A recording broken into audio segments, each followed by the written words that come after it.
Calvary బలపరచడానికి ఓ పెద్ద ఆవిడ వచ్చింది. 60 సంవత్సరాలు ఉంటాయేమో.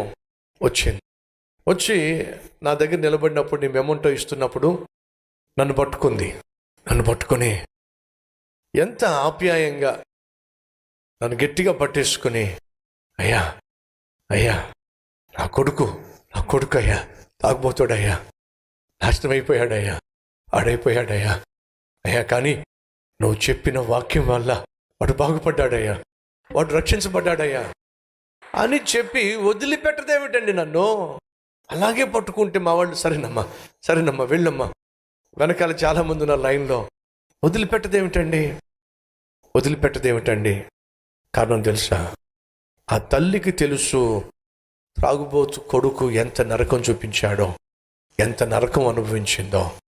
ఆ భయంకరమైనటువంటి నరక వేదన నుండి నేను ప్రకటించిన వాక్యము వాళ్ళ అబ్బాయిని విడిపించినప్పుడు ఆ తల్లి సంతోషానికి అవతలేవు. ఎస్ తమ్ముళ్ళు, చెల్లెళ్ళు వింటున్నారా?